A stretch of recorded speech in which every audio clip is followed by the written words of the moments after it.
तो जब कोलिजन होता है तो उसके बाद उसकी वेलोसिटी पर क्या प्रभाव पड़ता है, किस तरीके से उसकी वेलोसिटी हम लोग फाइंड करेंगे वो अपन देखेंगे। ठीक है, तो आइए फाइंड करते हैं वेलोसिटी टक्कर के बाद। तो मान लीजिए यह एक कण है और ये चलो यहाँ से थोड़ा बनाता हूँ, ये और ये, इसकी वेलोसिटी इधर u1 एंड इसकी वेलोसिटी इधर u2 है। ठीक है, बिफोर कोलिजन है ये। अच्छा, ध्यान रहे कि इसमें u1 की वेलोसिटी u2 की वेलोसिटी से अधिक है तभी टक्कर होगा। ये before collision, before collision means टक्कर के पहले की घटना है। ठीक है, और ये टक्कर के बाद का चित्र कुछ इस तरीके से, इसकी वेलोसिटी v1 हो गई और इसकी वेलोसिटी v2 ऐसे हो गई आफ्टर कोलिजन, आफ्टर कोलिजन। ठीक है, और ये किसके दौरान हो रहा है, इलास्टिक कोलिजन में। और इलास्टिक कोलिजन में आपको पता है कि यार उसकी जो काइनेटिक एनर्जी होती है, उसकी जो काइनेटिक एनर्जी होती है वो कंजर्व्ड होती है, और पोटेंशियल एनर्जी तो प्रत्येक कोलिजन में कंजर्व्ड होता है क्योंकि आंतरिक बल लगता है। अच्छा, तो K E initial is equal to K E final, क्योंकि उसके शेप और साइज में कोई परिवर्तन नहीं होता था। ठीक है, तो half m1 u1 plus half m2 u2 is equal to half m1 v1 plus half, sorry square square, ये स्क्वायर, हाफ m2 v2 का स्क्वायर। हाफ हाफ कैंसिल हो जाएगा। ठीक है, क्या बचेगा, m1 u1 का स्क्वायर प्लस m2 u2 का square is equal to m1 v1 का स्क्वायर प्लस m2 v2 का स्क्वायर। ठीक है, अब मैं m1 वाले जो मास द्रव्यमान है, सेम वाले द्रव्यमान, उनको मैं एक तरफ करता हूँ। तो m1 ये और ये इधर आएगा तो माइनस होगा, तो क्या हो जाएगा, u1 square minus v1 square. ठीक है, इज इक्वल टू m2 यहाँ से कॉमन, ये इधर जाएगा ना, तो v2 का स्क्वायर माइनस u2 का स्क्वायर। तो ये है हमारा इक्वेशन नंबर 1। ठीक है, अच्छा, हमें पता है कि इलास्टिक कोलिजन में मोमेंटम भी कंजर्व्ड होता है, तो PE initial is equal to PE final, सब में कंजर्व होता है। अच्छा, तो मोमेंटम क्या होता है, m1 u1 plus m2 u2 is equal to m1 v1 plus m2 v2। अब जो प्रक्रिया इसमें किया है हमने कि समान द्रव्यमान वाले को एक तरफ रखते हैं, तो वही करते हैं, इसको इधर लाएंगे इसके पास, तो m1 कॉमन मिलेगा, तो क्या मिलेगा उसमें, u1 minus v1 is equal to, इसको इधर लेकर जाएंगे तो m2 कॉमन मिलेगा, v2 माइनस u2। ठीक है, इक्वेशन नंबर 2। ठीक है, अच्छा, ये इक्वेशन नंबर 1 है और ये इक्वेशन नंबर 2 है। ठीक, यहाँ से समीकरण 1 व 2 से, समीकरण 1 में समीकरण 2 से भाग देने पर हमें क्या प्राप्त होता है, m1 क्रॉस हो जाएगा और ये a square minus B square का फॉर्मूला बनेगा, तो एक माइनस वाला कट जाएगा, तो बचेगा u1 plus v1 is equal to v2 plus u2। ठीक है, ये बचेगा।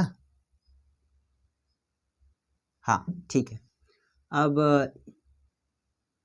प्रारंभिक वेलोसिटी और अंतिम वेलोसिटी को एक तरफ करते हैं, तो u1 minus u2 is equal to v2 minus v1। इसको इधर भेजें तो हमें एक कांस्टेंट मिलता है जिसको हम लोग कहते हैं कोफिशिएंट ऑफ रेस्टिट्यूशनल कोफिशिएंट। ठीक है, मीन्स इसको प्रत्यास्थता नियतांक कहते हैं। तो v2 minus v1 upon u1 minus u2। ठीक है, ये हमें एक फॉर्मूला मिला। अब समीकरण इसको हम लोग 3 दे रहे हैं, तो समीकरण 1, 2 वह 3 को जब अपन सॉल्व करते हैं तो हमें क्या मिलता है, देखना, इसको आप नोट कर लो। तो मिलता है हमें रिजल्ट समीकरण 1, 2 व 3 से हमें मिलता है finally V1 is equal to M1 minus M2 upon M1 plus M2 into U1, sorry यहाँ पर M2, और ये M2 1 plus U2 upon M1 plus M2, ये हमें फॉर्मूला मिलता है। ठीक है, और दूसरा जो है V2 वेलोसिटी वो है M2 minus M1 upon M1 plus M2 into U2 plus M1 कोष्ठक में 1 plus U1 upon M1 plus M2, ये दूसरी वेलोसिटी मिली। ठीक है, ध्यान रहेगा। अच्छा, अब ध्यान दीजिए कि ये जो फॉर्मूला है ये सबके लिए एप्लीकेबल है, means elastic collision, inelastic collision सबके लिए। ये जो ई की वैल्यू है, ई इसमें क्या है जरा इसको समझिएगा पहले। ई क्या है, ई प्रत्यावस्था गुणांक है, जहां ई प्रत्यावस्था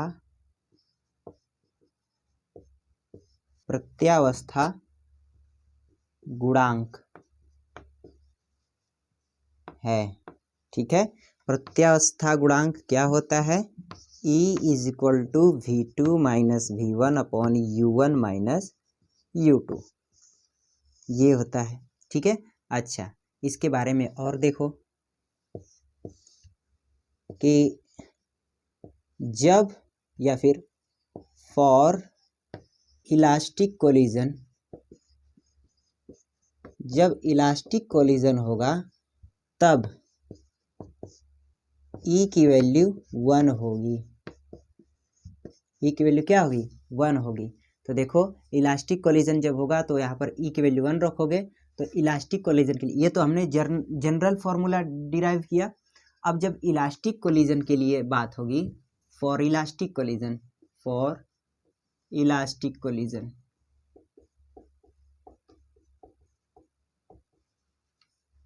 तो V1 की वैल्यू क्या होगी, देखिए E की वैल्यू 1 हो जाएगी। मैंने यहाँ पर बताया इलास्टिक कोलिजन में E की वैल्यू 1 होती है।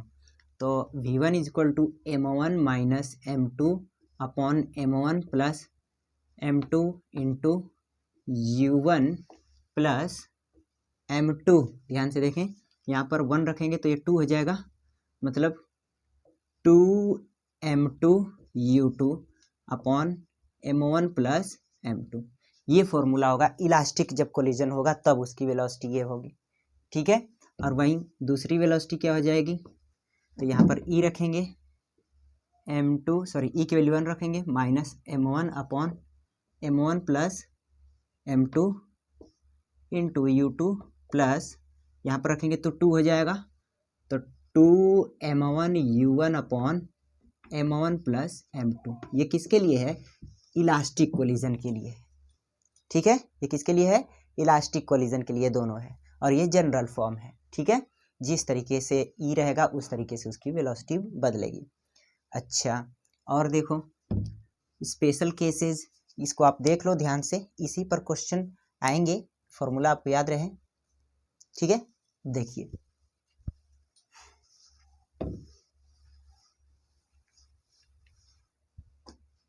इसी के बारे में बात करते हैं। यदि स्पेशल केसेस,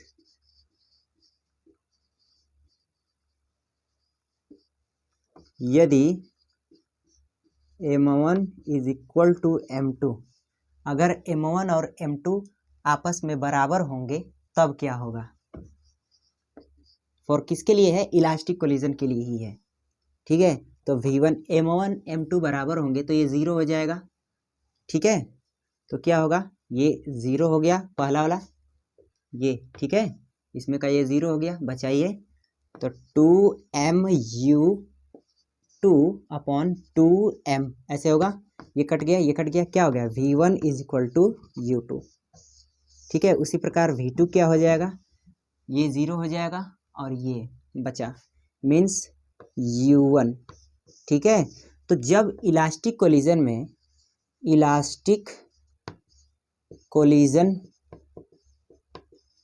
में यदि दोनों वस्तुओं का द्रव्यमान सेम हो तो वेलोसिटीज मीन्स वेग इंटरचेंज हो जाता है, हो जाती हैं, ठीक है। जब टक्कर होती है उनके बीच वो भी इलास्टिक कोलिजन, तो उस अवस्था में जो उनकी वेलोसिटीज होती हैं वो इंटरचेंज हो जाती हैं, ठीक है, एक दूसरे में परिवर्तित हो जाती हैं। मीन्स जैसे मान लो ये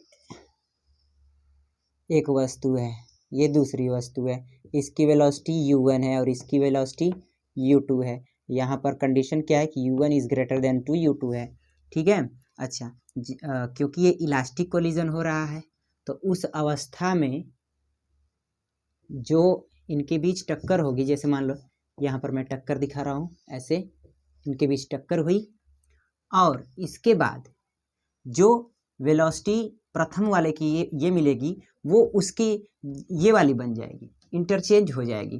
तो ये वेलोसिटी अब हो गई V1 होनी चाहिए, परंतु अब वो V1 इसके इक्वल हो जाएगा मीन्स U2 और ये वाला प्राप्त करेगा U1, वेलोसिटी इंटरचेंज हो गई। ये फॉर्मूला से भी आप देख सकते हो, ठीक है। तो इस प्रकार ये स्पेशल केसेस हैं। और देखिए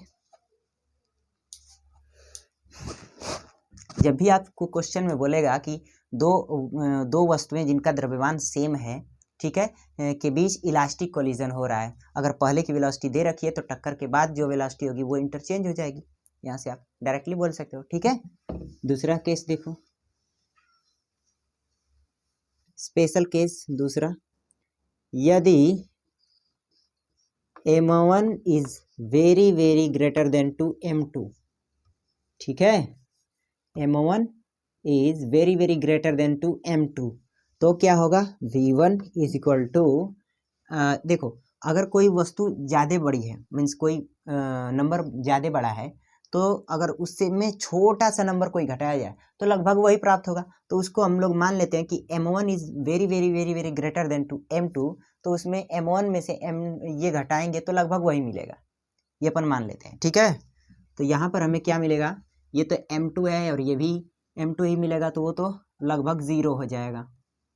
तो आपको मिलता है U1, क्या मिलता है U1, ठीक है क्या। और V2 के लिए क्या होगा, ये हो गया आपका U2 प्लस